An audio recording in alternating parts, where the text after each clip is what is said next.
It's been about a week since Apex Season 17 started. Let's talk about it. We're going to talk about the new legend, Ballistic. Ballistic, now this is my kind of legend. I think Ballistic is the most fun legend to come out since Valkyrie. His tactical, smart pistol, you shoot, you lock on, it does 20 damage. It makes it so that your weapon can overheat, and if it overheats, you stop shooting for a little second and you take another 30 damage. I've seen some people say that this is OP. I've seen some people say this is useless. I think it's alright. I actually think it's pretty good. Like, in a 1v1 situation, I think that's where it's the strongest. If you have to fight somebody that has to fight you back, you're at a pretty good advantage. And like I said, the weapon makes you overheat. It's just for a second, but still, that's damage mitigated as well. So it's adding damage to them and taking away damage from you. Like I said, it's good in 1v1 situations.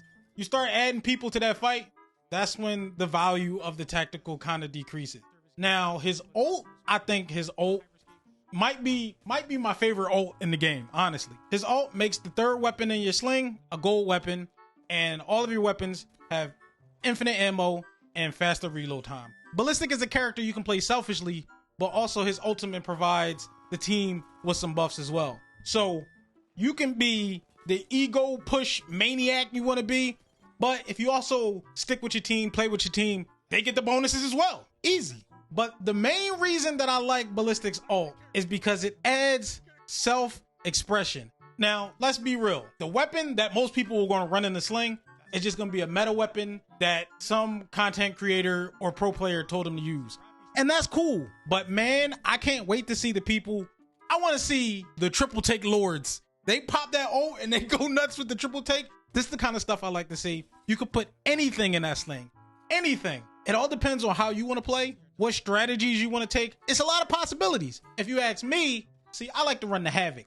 The Havoc with the turbocharger, one of my favorite guns in the game. Now it's gold with extra attachments. Sign me up. Let me know in the comments what weapon you prefer to go in the sling. Next up, we got the new firing range. They changed the out of the firing range. It's huge now. I honestly think that this is Respawn's way of acknowledging the skill gap that Apex has. And this is how they're trying to address it. I can imagine that the new player experience is mad overwhelming. They hop into a game, they see people wall bouncing, super gliding.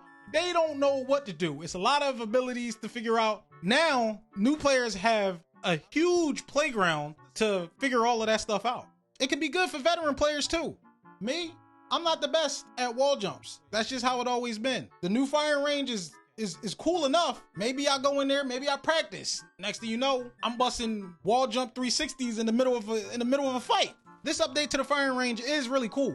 I do have some small asks, like we already have the option to put on infinite ammo. I would like to see an option so that there are no cooldowns on any of the abilities. It'd be cool to not have to go to the ult charge station to get my ult every time I want to test something. Something I also want to see is maybe drills. Maybe like an armor swap drill. Something similar to that Steam game. It's like the armor swap training for Apex. Maybe something like that, but for in-game. Also, maybe they could have like movement drills. Like you get from one spot to the next in a certain amount of time. Just small stuff. That's small.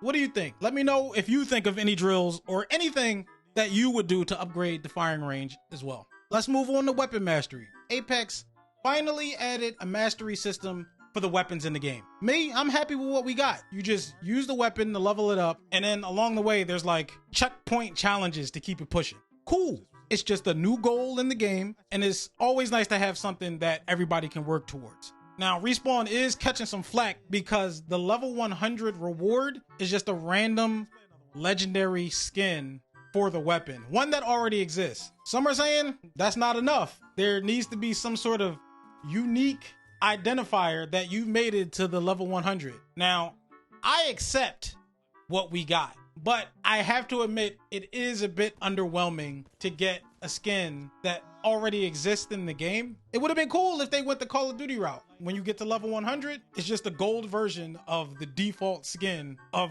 that weapon. Now we've come to ranked. I don't want to spend too much time here because ranked is a scam, but Respawn has reworked ranked once again, and to no one's surprise, everybody hates it. I feel like whatever Respawn decides to do to ranked, nobody's gonna like it.